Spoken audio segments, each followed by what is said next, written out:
masuk aja. Langsung aja lah.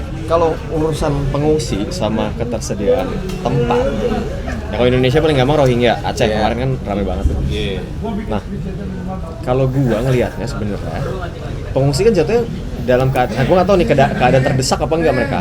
Memang pasti karena mereka punya jaminan, maksudnya mereka kan dijamin hak atas hidupnya dan hak untuk tidak disiksanya, itu kan HAM universal lah. Itu kan di DUHAM ada declaration. Nah, ketika mereka datang ke sini atau datang ke suatu negara, ya konteksnya Rohingya aja deh. Misalnya Rohingya, mereka kita tahu lah mereka disiksa kayak apa di sana ya. Bahkan di apa ya bahasanya ya? Bukan dikucilkan, bahasa yang lebih tepat. Terpinggirkan lah.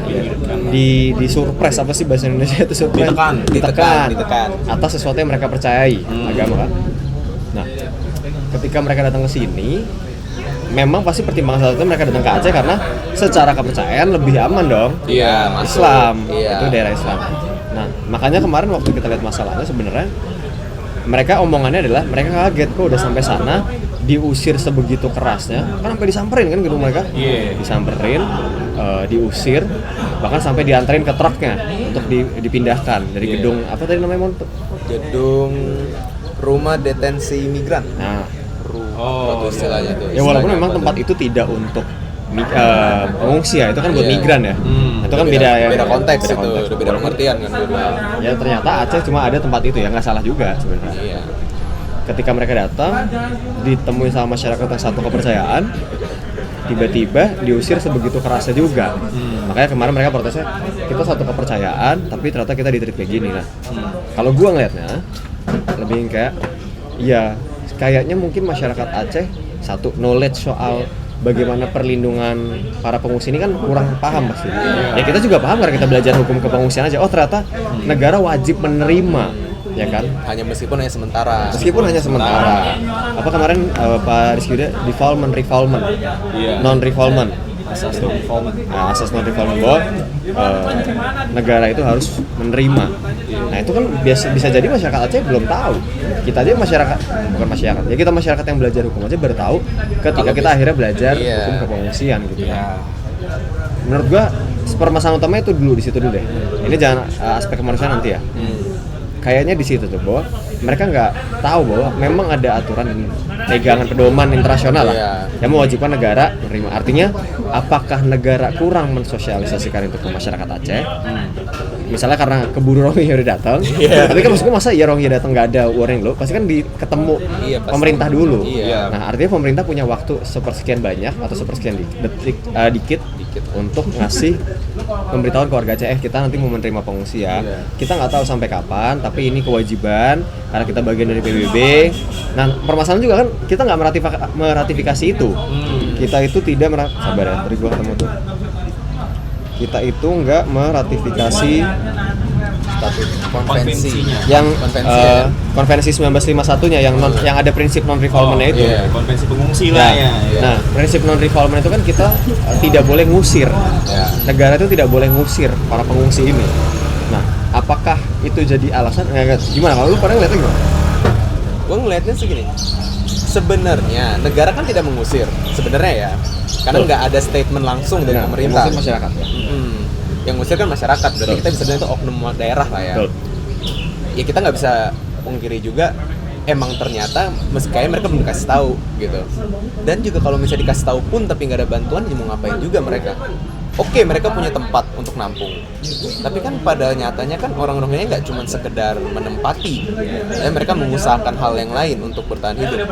Ya itu balik ke hak mereka untuk berusaha kan. Cuman nggak ada pemberitahuan, nggak ada pengaturan, nggak ada bantuan, mau diapain juga.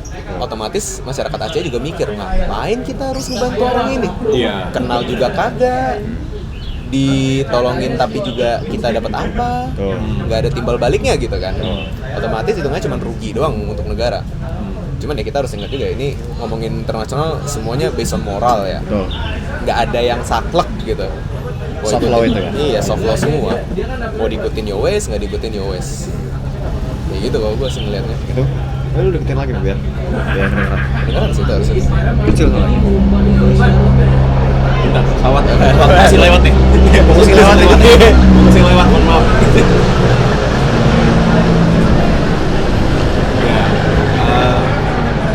Gue juga gue melihat apa fakta lapangannya aja ya. Maksudnya kan kita suka lihat lah ya, video-video viral apa pengungsi ini awalnya memang kita menerima gitu, tapi lambat laun malah merasa kok ini ngelunjak gitu ya, minta makan. Bahkan kan sempat ada video viral yang mau food gitu, dia gini terus. Nah, sebenarnya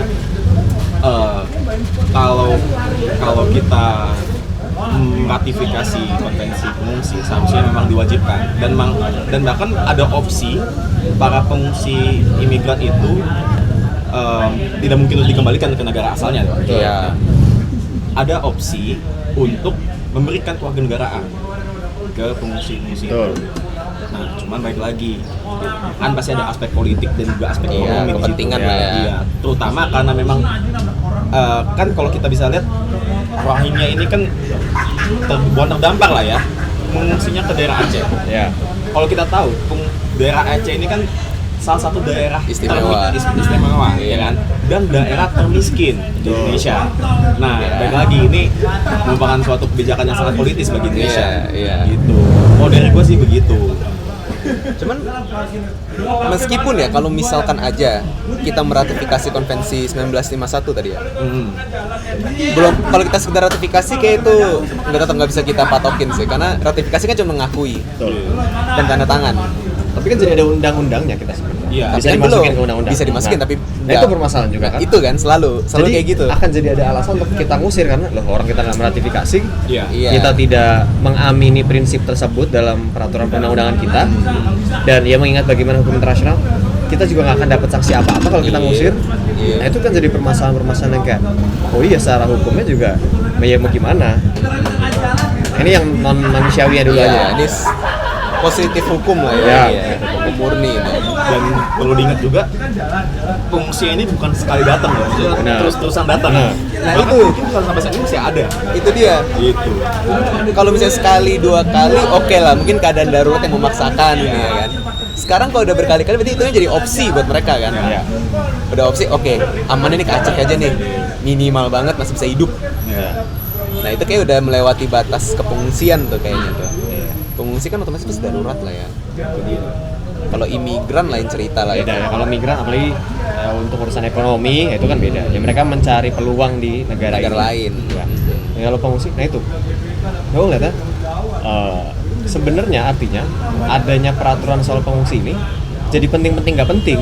Iya dong. Sebenarnya, nah ini mulai masuk ke aspek manusiawinya. Secara manusiawi kita pasti akan menerima juga. Ada orang kita tahu sebagaimana mereka operasi di sana, ditindas di sana. Nah itu kata-kata itu, ditindas di sana. Mereka datang meminta pertolongan kita. Bukan minta pertolongan untuk membantu mereka di negara mereka loh. Kita cuma untuk nyediain tempat aja biar mereka bisa apa? Makan. Kan dari antar pengungsi itu pasti ada anak kecil. Pasti orang tua mereka juga mikirnya mereka mau mempersiapkan masa depan. Setidaknya gini deh. Oke, ya namanya orang tua ya pasti kan ya. Udah kalau gue nggak apa-apa deh, yang penting anak gue aman dulu aja. Pasti ada gitu-gitu. Nah, sebenarnya secara manusiawi kita pasti akan menerima. Nah, ya namanya hukum kan dibangun dari ya bagaimana kita ngeliat sosialnya. Mungkin akhirnya ya pasti apalagi selama masa perang dunia kan banyak banget korupsi dan lain-lain. Nah, akhirnya mungkin ya udah kita kasih guideline yang jelas aja deh gimana aturannya biar nggak ada pengungsi yang kurang ajar juga, ya kan? Iya dong. Ya ada yang lunjak. Dan negara juga nggak boleh kurang ajar untuk main tolak aja. Makanya ada prinsip non-refoulement itu untuk tidak boleh diusir. Kalau udah datang tidak boleh diusir. Nah, permasalahan dengan ketersediaan tempat, baik lagi tadi, tergantung tempat yang mereka datangin. Oke lah kita anggap ya Aceh itu provinsi termiskin kedua kalau nggak salah. Di Indonesia. Provinsi ya. Mereka provinsi termiskin di sini. Mereka daerah istimewa, mereka punya hukumnya sendiri, ya dong, yang hukum adatnya sendiri, syariat Islam. Oke lah, masyarakat Rohingya ini mengerti mungkin, tapi kan balik lagi, ya gue bukan orang Islam, ada aliran-aliran yang mungkin tidak sesuai sama masyarakat Aceh juga, ya dong. Ya misalnya lu datang nih bawa pengungsi, lu nemenin mereka, cara sholat mereka beda aja, membuat lu mempertanyakan, ini Islam beneran nggak ya? Nah, itu banyak. Baru cara sholat tuh, ya kan? Kebiasaan-kebiasaan yang lain. Pada saat puasa, misalnya puasa mereka misalnya beda, ya kan? Atau ada yang nggak puasa karena misalnya ya namanya orang pengungsi ya, susah masih juga kan? Masalahnya sepanjang di laut juga, ya puasa itu, puasa, Nah, kalau mau ngomongin ketersediaan tempat, apakah kalau kayak gitu bijak untuk dioper ke daerah lain? Itu satu dulu deh. Oke. Yang jelas nggak mungkin Jakarta. Iya, Jauh banget. dan terlalu penuh. Dan maskapai komersil mana yang mau nerima pengungsi di pesawat mereka? Iya. Yang bayarin siapa? Iya. Ya dong. Berarti kan otomatis Sumatera tuh. Sumatera juga. Ya dong. Dan Jakarta selain udah padat banget juga mau taruh di mana. Iya. Si betah juga mereka sudah cari makan 50.000 sehari. Pemerintah juga bingung. Iya. dong. Aceh mungkin masih enak lah ya makan-makan ya nyarinya. Mungkin aja ya. Gitu, nah. Masalah ketersediaan tempat ini, gue ngeliat kalau misalnya dioper ke daerah lain, permasalahan dengan Rohingya adalah pasti daerah lain kayak, aduh, yang masyarakatnya Islam banget aja nggak nerima. Iya. Ya dong. Gimana kalau nanti dilempar ke Medan misalnya, ya kan? Apa ke Padang? Ya lebih jauh lagi ke Padang, ke Jambi, apa kemana?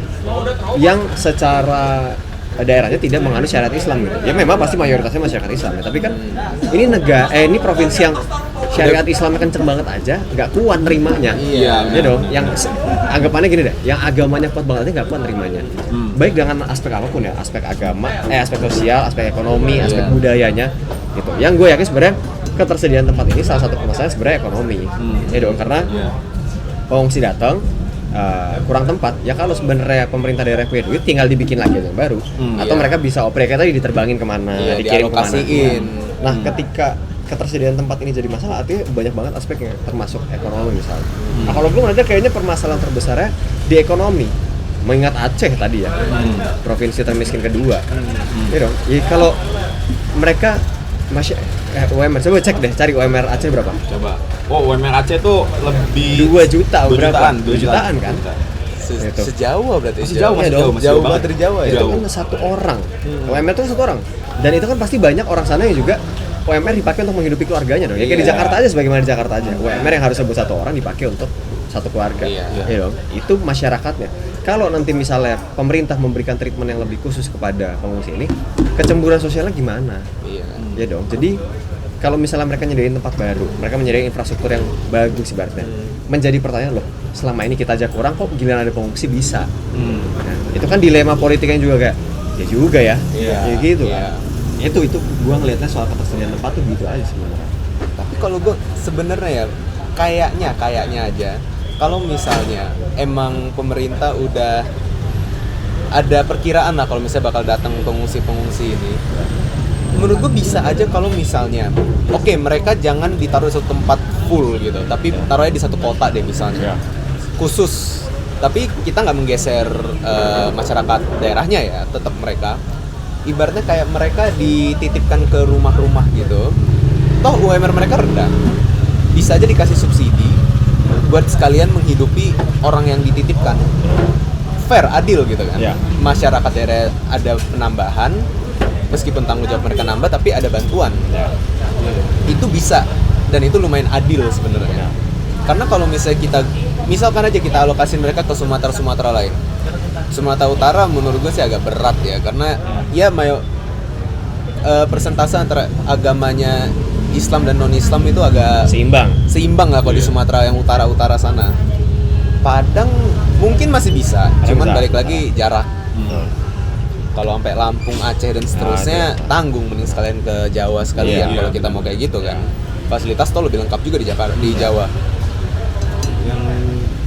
Tapi ini yang benar-benar menurut gue tadi barusan nyari juga ya, karena ternyata gak hanya Indonesia doang yang memang gak meratifikasi konvensi pengungsi. Bahkan kan kalau kita melihat daerah Myanmar tuh, kalau semenanjung Myanmar itu kan melewati Malaysia dan Singapura, ya kan. Nah, bahkan negara Malaysia, Singapura, Thailand itu tidak meratifikasi, tapi hanya Singapura yang memang memperbolehkan kapal pengungsi hanya lewat, tidak berlabuh di situ. Tidak diserang lah ini kalau kapal itu lewat. Asalkan ada bendera yang benar tuh, bendera Myanmar.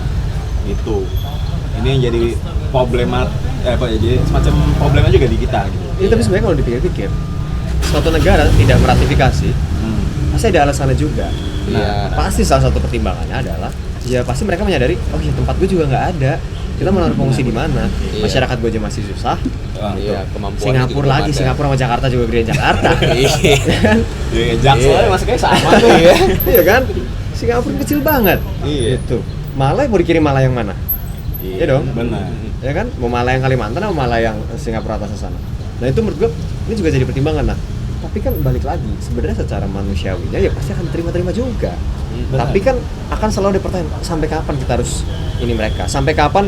Nah, gua nggak tahu, ini mungkin topik yang berbeda dan ini baru banget ya. Sampai kapan akhirnya PBB yang bertindak?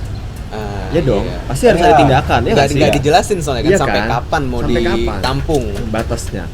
Apakah mereka menunggu dengan ketidakpastian atau ya itu main dilempar aja, ya udah terserah lu deh, yang penting ketika mereka nyampe nggak boleh diusir. Tapi kan itu jadi tidak memberikan opsi.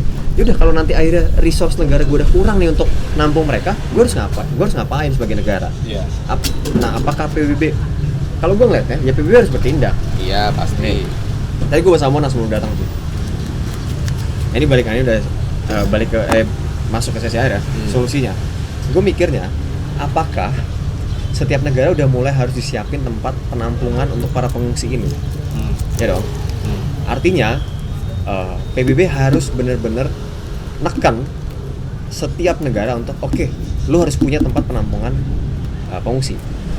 Biar lu nggak ada alasan. Karena jangan cuma ngelempar prinsip non-refoulement tapi tidak memberikan bantuan. Gimana cara mereka nampung ya dong? Ya kalau oke, kita tahu pengungsi nggak bisa diusir. Secara manusiawi juga kita pasti nggak akan ngusir kok kalau mereka baik dan kalau kita cukup sebenarnya. Ya dong. Nah, ketika kita sampai ngusir, artinya either mereka yang kurang ajar atau masyarakat kita yang kurang ajar atau kita yang nggak mampu juga. Itu kan faktor-faktor udah mulai masuk tuh. Nah, apakah PBB bisa nggak sebenarnya kayak PBB neken? Oke, Indonesia, gue lihat lu belum ratifikasi nih, dan gue lihat dilakuin misalnya pengecekan, lu juga kurang nih tempat penampungan pengungsian nih. Apakah perlu ada standar guideline tambahan yang kayak oke, setiap negara harus punya tempat penampungan pengungsi yang segini nih gitu. Nah tapi nanti balik lagi prosedurnya, mekanisme harus diatur jelas dong kayak nanti keuangan mereka dapetnya dari mana, apakah dari pemerintah negara atau dibantu PBB atau apa segala macam. Gue sih ngeliatnya solusi gimana? Lu pada ngeliatnya solusinya? Gue setuju sama solusi lu. Kalau nggak salah di hukum lingkungan kan ada prinsip common but differentiate tanggung jawab bahasa Inggrisnya responsibilities. Nah, berarti kalau misalnya kita nggak bisa nyamain dong, kita negara maju, Amerika dan negara dikuasai lain dan negara negara berkembang, mereka negara maju. Berarti harus ada perbedaan di situ kan. Gue setuju, subsidi bantuan harusnya diberikan, guideline tambahan juga diberikan. Diterapkan aja sesuai prinsip common but differentiate responsibilities.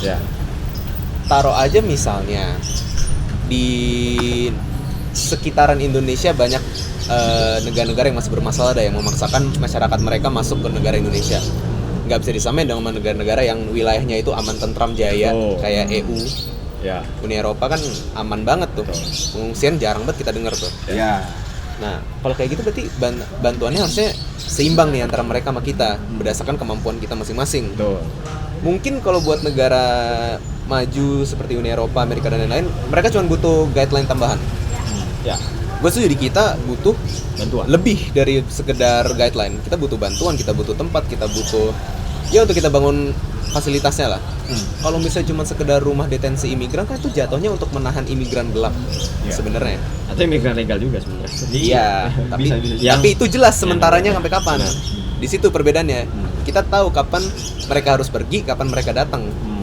Nah, kalau namanya pengungsi, bisa aja mereka saking bermasalahnya negara mereka bisa seumur hidup tiba-tiba di Indonesia.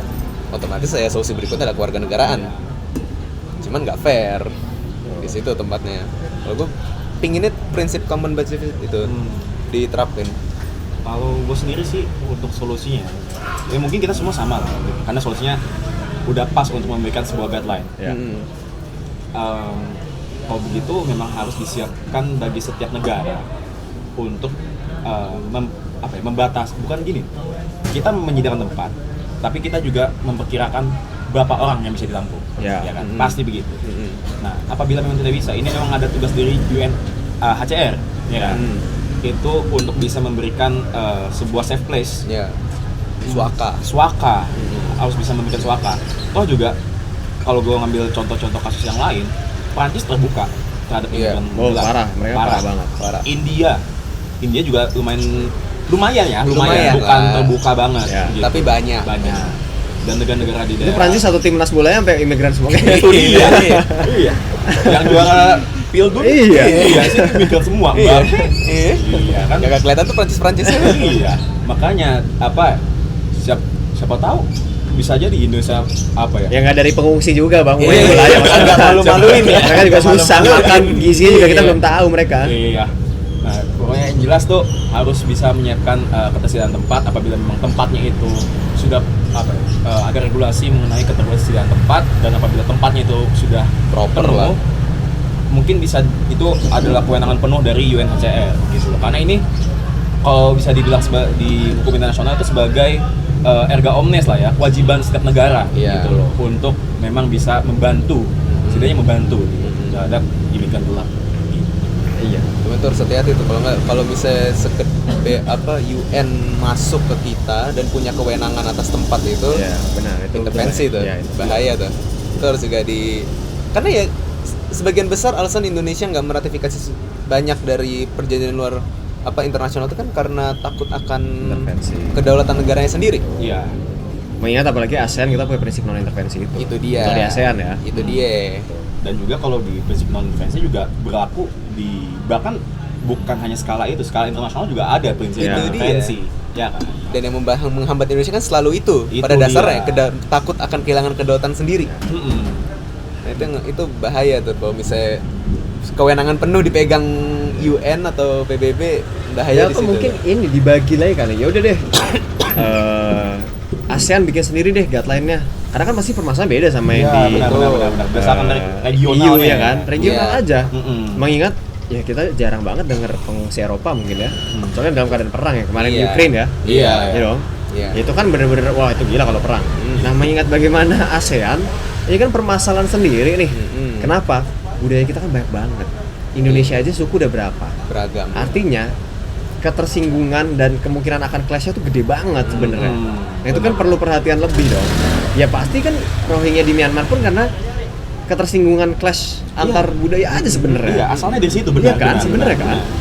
Nah, artinya ini kan perlu perhatian lebih. Ya dong. Jadi sekarang kalau kita ngomongin negara-negara maju atau EU namanya Eropa, mereka kan tidak sebanyak kita. Dan nggak Iya dong. sebeda itu juga Iya. pada dasarnya. Dan secara kualitas SDM juga pasti beda banget. Ya dong, mereka pasti punya pemahaman yang lebih lagi. lebih maju lah mereka Ya kan? mengertinya kan. Nah, baik lagi dan benar tuh baru kepikiran juga. Iya, ketika kita membiarkan PBB untuk masuk, apakah nanti mereka jadi minta lebih? Itu Iya dia. dong. Benar. Itu Iya dia. kan? Dan kalau misalnya PBB masuk, mengingat bagaimana hukum internasional, nggak ada sanksi kan? Ketika kita tidak memenuhi itu apa sanksinya? Ketika negara-negara ini udah ditekan sama PBB atau ditekan ASEAN, tapi kita nggak ngelakuin, emang mau dikasih sanksi apa? Ya kan? Untuk embargo ekonomi. Iya, pasti akan mengarahnya ke sana. Iya pasti ke embargo sana pasti. pada akhirnya. US lagi masih penting dia mikirin. Iya. Dia Pengungsi, mah nyari ya kan? untung aja. Dia nyari gitu. untung aja, pengungsi nggak kapitalis. menguntungkan mereka. Nah Iya, itu. fungsi Meksiko. Iya. Sini tetap dia tahu. Makanya baik, ketika kita ngomongin Aceh, ya mungkin ini soal ketersediaan tempat kayak agak wrong place wrong timing aja. Iya. Sayangnya mereka ke Aceh yang provinsi miskin. Mungkin kalau ini terjadi di tempat lain berbeda banget kasusnya. Iya. Ya sama aja kalau kita ngomongin di Jawa ya kalau mereka datang ke Jogja susah juga pasti Iya. menerima. Sehalus-halusnya Jawa ya. Iya, Mereka buat bener. makan, buat kerja kan susah. Iya. Mungkin di Bener, Aceh bener. permasalahannya sama, ya kan? Nah, makanya soal ketersediaan tempat ini sebenarnya terlalu banyak aspeknya dan paling besar pasti ekonomi juga. Pasti Iya kan? akan mengarah ke sana. Akan balik lagi ke ya itu kan apalagi kita menganut otonomi daerah ya. Iya. Pendapatan daerah kan Iya. ya apalagi ada efisiensi sekarang ya Iya. kan. Pendapatan suntikan dana dari pusat ke daerah udah berkurang. Kemarin tuh gue cek datanya 50,5 M. Iya, Ya kan? Iya. Nah, kalau dengan suntikan dana yang sebelumnya aja Aceh masih jadi provinsi termiskin, apalagi nggak ada sekarang. suntikan dananya, Iya. apalagi berkurang suntikan dananya. Ya dong, artinya dia kan miskin, artinya udah dengan suntikan dana miskin, artinya sebagai pemerintahan daerah pendapatannya kurang dari PBB-nya misalnya, dari pajak pendapatan yang lain, pajak restoran dan lain itu kan kurang. Artinya kan untuk dia membangun infrastruktur di Aceh aja masih susah. Mau kita paksa untuk bikin infrastruktur buat pengungsi. Mau tuh. Mau, ya kan?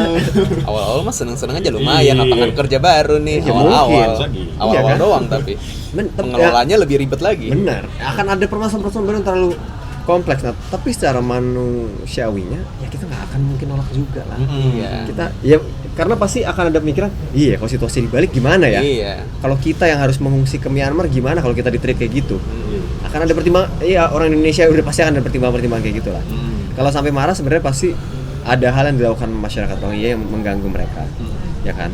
Apalagi melihat pasti kalau misalnya ya sekarang masyarakat Aceh, mereka sebagai provinsi termiskin, dituntut untuk ayo dong kasih perhatian lebih ke pengungsi. Lah pemerintah pusatnya nggak ngasih perhatian lebih ke masyarakat Aceh kok. Mereka aja masih susah buat makan dan lain-lain. Masa harus fokus ke ini kan bukan ke rakyat. Iya, masyarakat asing, warga negaranya sendiri aja belum sejahtera nih, belum makmur. Nah itu aspeknya kayak terlalu banyak. Sebenarnya kalau balik ke tersediaan tempat, kayaknya bukan masalah Utama lah sebenarnya kan. Iya, Bukan sebenarnya. masalah utamanya. Bukan masalah kita nggak ada tempat dalam artian kurang lahan, tapi kurang dana untuk bangunnya. Dan bagaimana para orang-orang ini, masyarakat ini dikasih pengertian dulu deh. Nih ya, kalau ada pengungsi harus diterima. Nih ya, kalau ada pengungsi kita punya guideline nih dari PBB, dari ASEAN seperti ini. Gitu. Jadi kalau ada mereka kita nggak boleh ngusir. Tapi pun bukan berarti kan ya kalau sampai pengungsi yang mengganggu kan ya negara kan harus menjamin warga negara sendiri dulu dong. Iya. Ya kan? Nah, ada kan dengan prinsip non refoulement itu artinya nggak ada opsi ketika para pengungsi ini mengganggu masyarakat lokalnya, apa? Negara nggak boleh usir juga masalahnya. Iya. Nah, Iya dong. selain guideline batasan Betul. juga harus ditambahin. Nah, Iya. Ya. Cuman kalau batasan berarti itu harusnya balik ke pemerintah dong sebenarnya kan. Sebenarnya. Karena kan baik lagi yang bisa tahu batasan sendiri adalah mereka sendiri. Betul. Dibandingin UN ataupun ASEAN. berarti kalau memang pemerintah ini memberikan aturan baru, kira-kira aturan yang pas itu berbentuknya apa? Ya peraturan perundang-undangan aja sebenarnya. Peraturan undang-undangan. Iya. Ada undang-undang sendiri pasti. Kalau PP aduh agak susah ya. Itu Iya. susah. Oh juga kalau memang berkaitan dengan hak asasi manusia kan harusnya kan gratifikasinya dengan Iya. ada undang-undang atau PP, benar? Iya. Salahnya sih. Ya itu sih gua peraturan perundang-undangan. Ya pasti peraturan perundang-undangan. Itu undang-undang pasti. Pasti. Oke, mengingat udah hujan ya. Iya. Itu aja pembahasan kita hari ini. Mohon maaf tadi ada joker tadi lewat. Iya, maaf. Ada setan-setanan tadi Halloween lewat. ya hari ini ya? Iya. Halloween hari ini. Iya, Halloween. Ya, anak muda ya Pak Rizky Yuda ya. Ya, mohon maaf ya Pak ya. Maafin ya. Ya, dan Lanjut juga ya, Pak, lanjut. para penonton kita. Oke, gitu aja. Thank you semua. Thank you Terima Mona, kasih, thank you terima kasih. Dapi. Thank you semua. Thank you.